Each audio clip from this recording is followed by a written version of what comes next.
Okay, if everything has gone according to plan, we should be live on YouTube and Twitch. Don't worry, I don't forget about you guys on Twitch, even though I wish I could.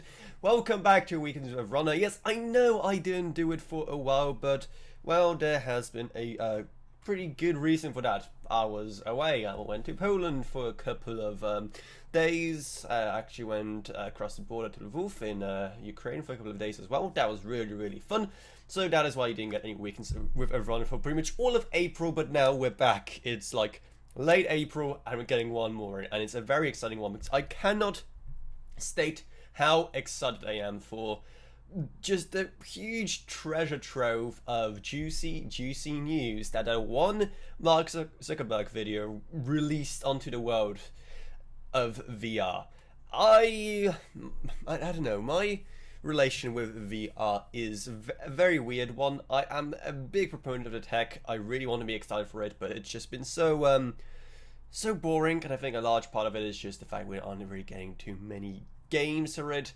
The Apple Vision Pro is the thing that's making it go a bit more mainstream, which is very, very annoying to me because we're, you know, there's a lot of, I can rant all day about what makes Apple annoying, but anyway, so yeah, I basically just wanted to talk about a bit about, you know, what exactly was revealed this week by Meta and what the future of VR and some of these VR headsets we could be getting could actually look like. But before I go on any of that, I want to remind you that if you want to help us go to Computex this year, wow, it's happening in June, and it is late April, so you do the maths. There isn't much time left, and we are trying to go to Computex for the very first time. We're going without any sponsors. You guys are the sponsors, right? So if you want to help support, make this dream come true, then things like super chats are great to support the channel. Patreon is another great way of supporting the channel, and if you're on Twitch, well, we don't have any monetization on there, so I don't know, you kind of sort out of luck, just go on YouTube, I guess, like a normal person. But anyway, enough about that kind of self-promotion. Let's just go into what exactly has actually occurred in these last couple of days. The big story at the center of all of it is the big announcement from the Zuck himself that the Meta Horizon operating system, which, by the way, up until this week, I didn't even know that's what the OS is called for the Quest. I just was like, I don't know, like Quest OS. Oh no, it's apparently Meta Horizon OS, which I guess makes sense. Horizon's the name of the whole metaverse thingy they're doing. So whatever. They announced that third parties could now use it to, you know, implement that tech in their own headsets, which is in theory pretty awesome, because it's one of the longest going ecosystems, you know, pretty much. I guess it's been pretty much rebuilt for the Quest, but you can kind of argue that it has its roots in the original kind of like Oculus Rift and whatnot anyway, though I highly doubt really any of that kind of DNA and a kind of code is left in the current Quest line. But still, it has a long legacy, it has a big install base, it has a large game and app library, so obviously you'd want to use it. And of course, it's just better than developing your own, something that so many people struggled with. And you know, you can argue all day about if Meta, of all people, is whose operating system you want to use, because, you know, the UI is, you know, fine, but, you know, if you really want like the pizzazz when it comes to the UI, obviously you want to go for something like Apple instead or whatever. But for all intents and purposes, I know people usually make fun of the Quest UI, I think it's absolutely fine, really. I think it's more than usable. So I don't really see too many problems there. What I think is the bigger problem, and what's going to really divide the VR space that's about to... Actually, no, scratch that. I'm going to talk about all of that later. For now, let's just go into... Let's just actually watch the video, and so we can all be on the same page, okay? Because I've vaguely shown some snippets of it, but you haven't seen this whole thing. And by the way, I love how like fake genuine it's supposed to be. He literally starts the video off by saying, let me just increase the volume. He literally starts off the video by saying, "Hey, is this on?" Like, there's no way that this isn't just some PR company trying to fix this image at this point. I just don't believe it. Anyway, why didn't I hear that? What on earth is my I don't even know what my audio output is. What on earth is... Okay, I don't know. There we go. All right, some updates on the I can actually hear metaverse stuff today. out of my headphones. We are Yay. releasing Meta Horizon OS, our operating system that powers Quest virtual and mixed reality headsets, and we... One thing I'm kind of interested in is that the actually no, again, and that's another point I'm going to probably say for later. We're partnering with some of the best hardware companies out there to design new headsets that are optimized for all the different ways that people use this tech. Now, in every era of computing, there are always open and closed models, and with phones, Apple's closed model basically won out. Has it though? I mean, Android's still pretty strong. I guess it won out in the US, but here in Europe, Android's still very much going strong, and we in Europe are doing our very best to try and open up Apple. So, I mean, has it in the end? Can you really say with a straight face that the closed model has opened out when you have the EU Commission just constantly pounding you with new regulation you have to adhere to? So phones are tightly controlled, and you're kind of locked into what they'll let you do. But it doesn't have to be that way. In the PC era, the open model won out. You can do a lot more. Also, that's interesting to say. I mean,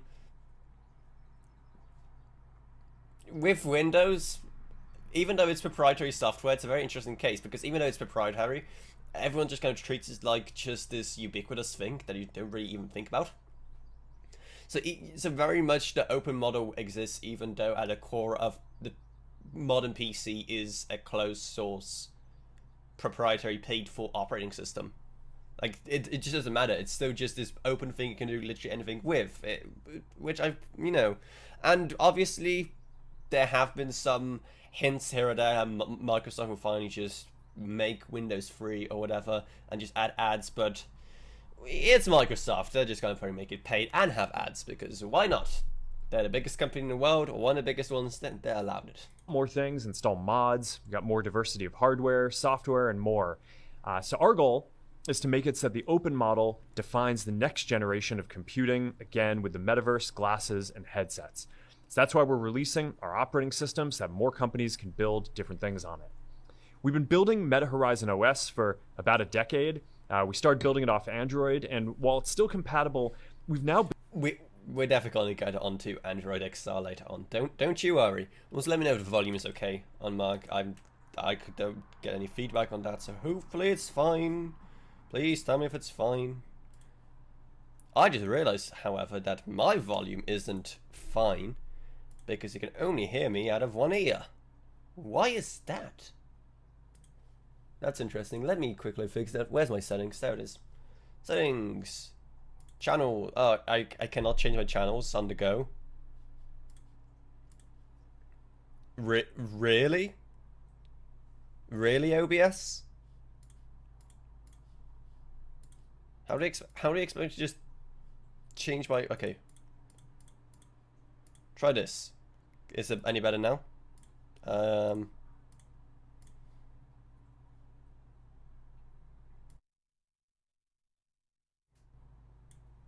Well, whatever. I guess you're just hearing me out of one ear now. Cool. Thanks, OBS, for not allowing me to change my mono stereo on the fly for some reason. That is such a dumb limitation. Why is that a thing? To change That is super weird. There has to be an option, right? Without closing down the whole stream.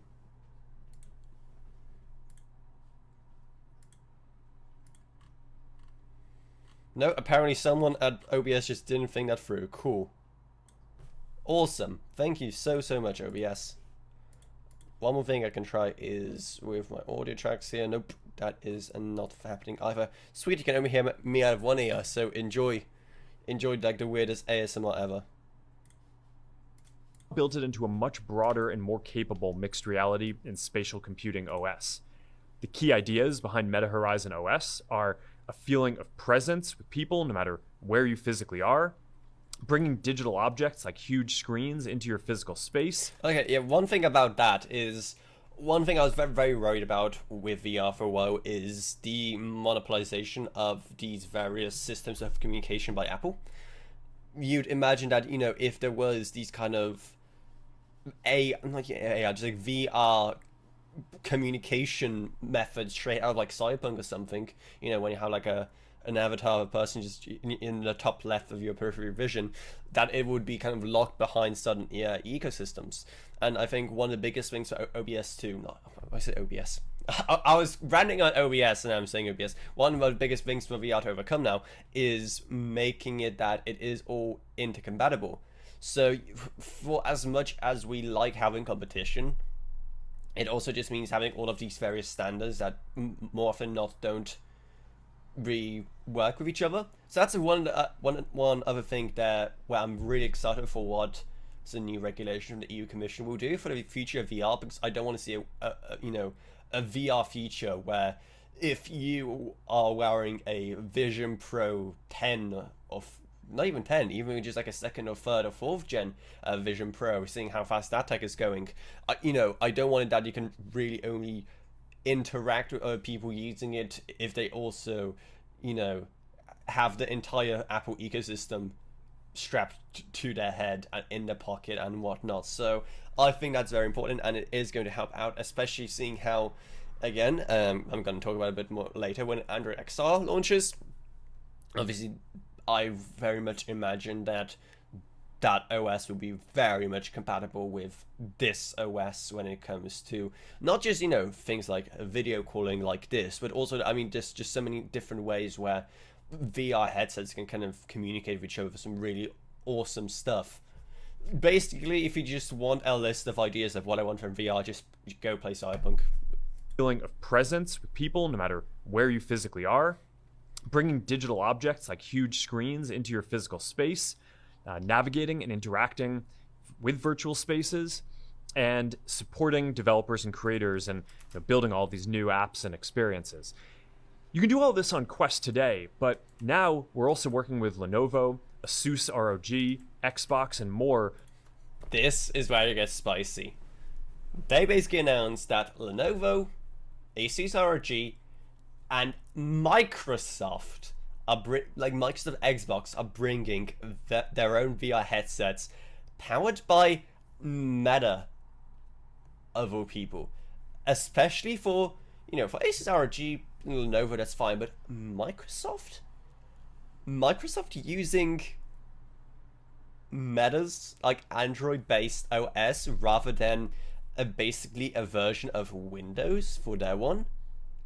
That is weird. That is weird, but at the same time, even though that's very, very, very, very, very, very weird, and I probably wish they did just port over Windows to VR, I do like that at least we're getting Xbox VR finally. It's been something I've been just complaining for a long time, that the Xbox doesn't have anything extra. It used to have the Kinect, but for some reason they just abandoned it. Like I said before, I am a very big fan of the Kinect, and I hate the fact that they discontinued it, but they haven't really replaced it with anything. Obviously, the PlayStation has the PSVR.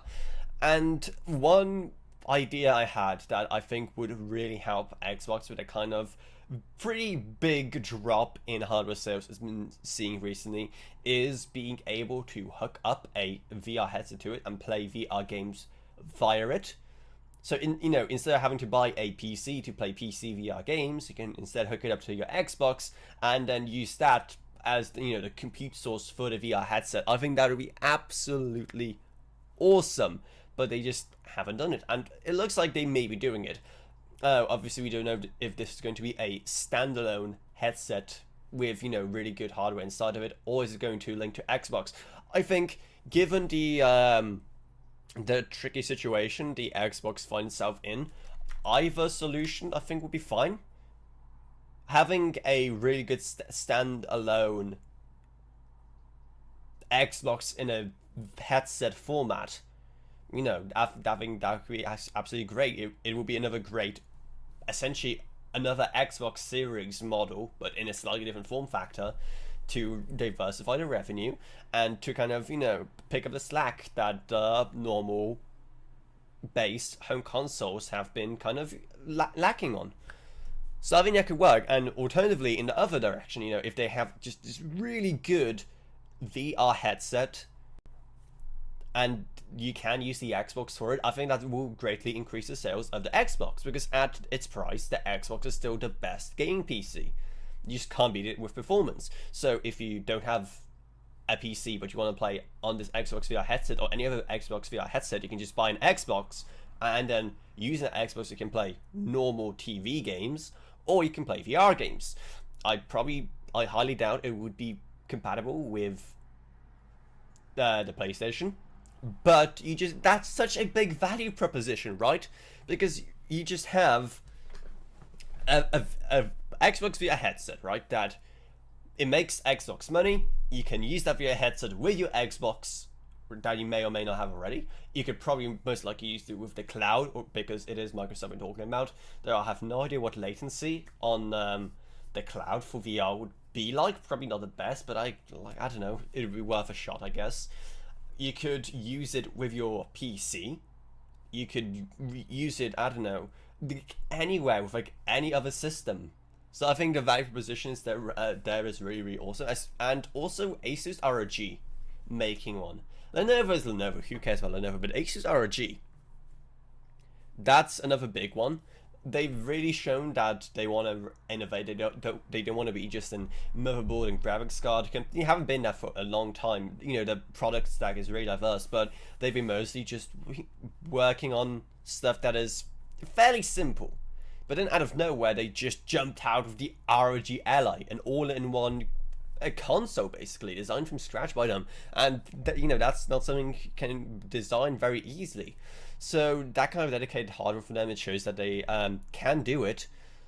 And more than anything, I really want to see what an ROG VR headset looks like.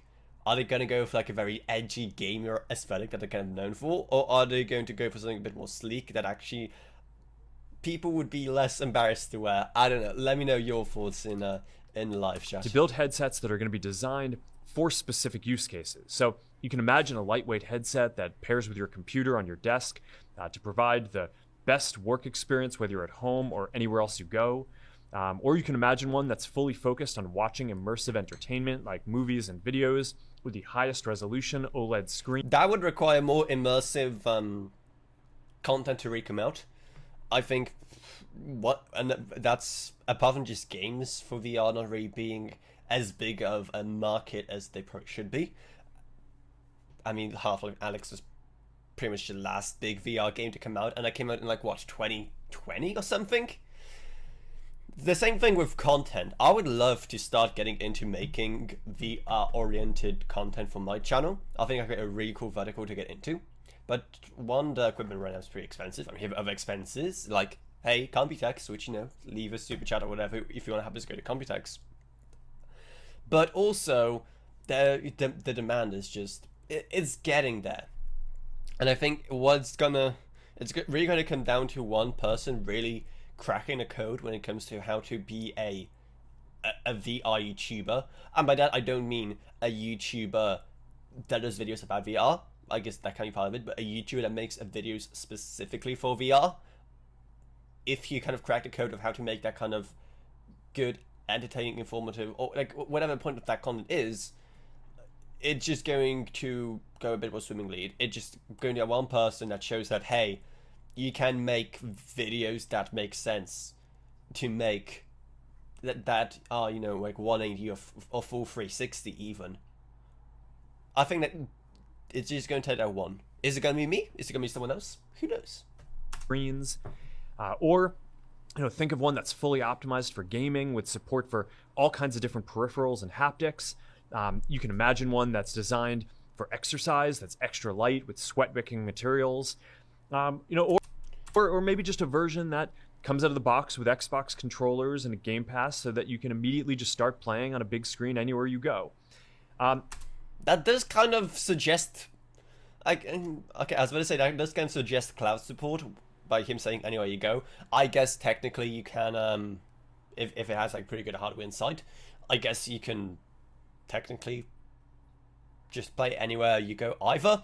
But obviously the performance would be a lot better on the cloud, even if the latency wouldn't be. But my other big concern about all of this is that when you have so many different ones, what happens if you just want to have one that's really just good at several things, you know? And so we don't end up in a situation where you just like have a one headset for one task and another headset for another task. Obviously, there's going to be ones that have like the best of all worlds, but they're going to be really expensive. I think right now just having a bit more of this kind of niche products, but are a lot cheaper. I think, again, a good ecosystem and cheap and with actual use cases with people, those are the main things that VR really needs to overcome right now. So, and I think that's going to really help. Obviously, are going to have the best of all worlds, right? You're going to have one that has pretty much everything they mentioned here. It's going to be probably won't be on the lighter side if it has a lot of performance, but it may have a really good internal performance. It's going to have like the best lenses, the highest resolution. It's going to also have, you know, the support for all these various kind of haptic features as well. Basically all in one. We're also, as part of this, going to be opening up our store to give you even more options to use whatever experiences you want. So whether they're on Steam, Xbox, cloud gaming, our own App Lab, or even Google Play if they're up for it. I like that if they're up for it. But yeah, I forgot about this entire segment of the video. More really. Options to use whatever experiences you want. So whether they're on Steam, that is going to be big because I've complained before how annoying and how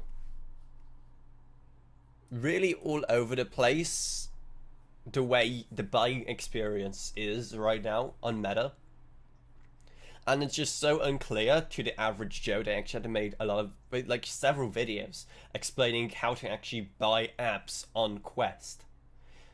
But if you can just, I don't know, kind of sync it all together between Steam, between like other platforms, it's very unclear what all of this really means so far from this. But again, if it just helps the situation, I'm up for it. Xbox, cloud gaming, our own App Lab, or even Google Play if they're up for it.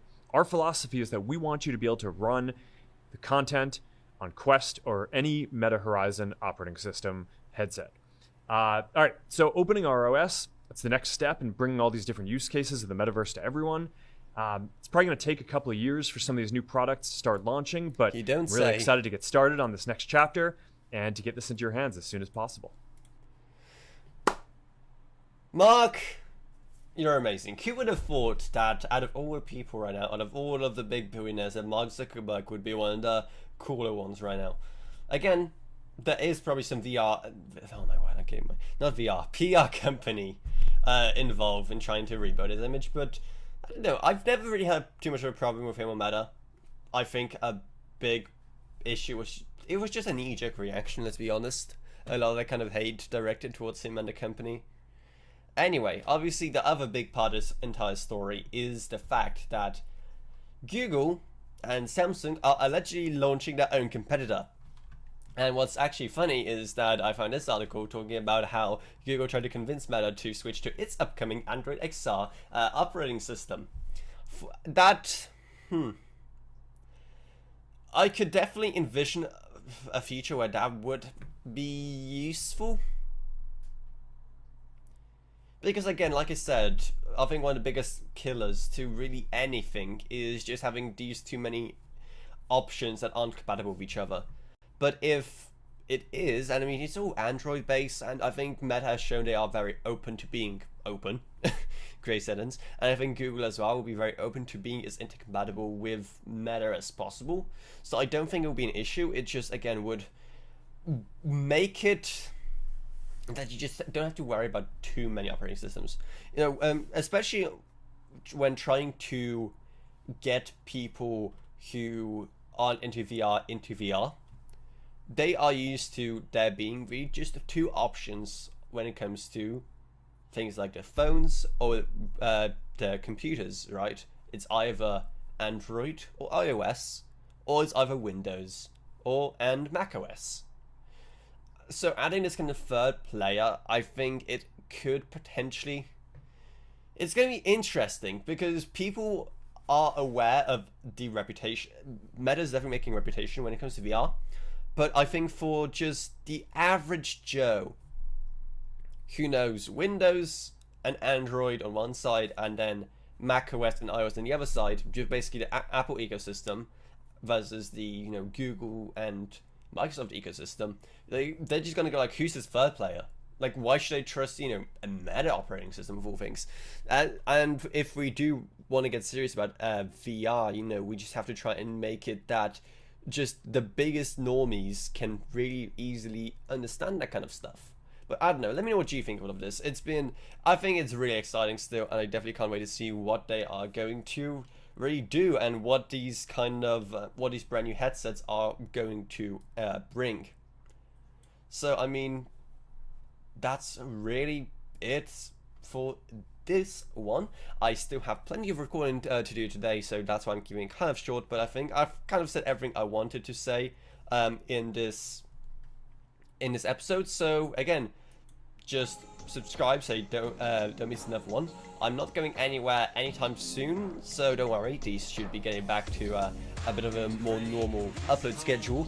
Plus, like I said, I mean, I'm not going anywhere in May, but in June, like I said, still trying to go to Computex.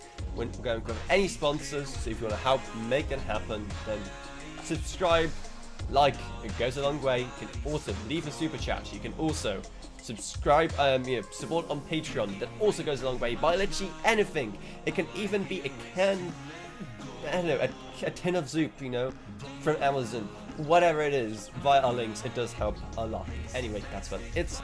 And no one's here to talk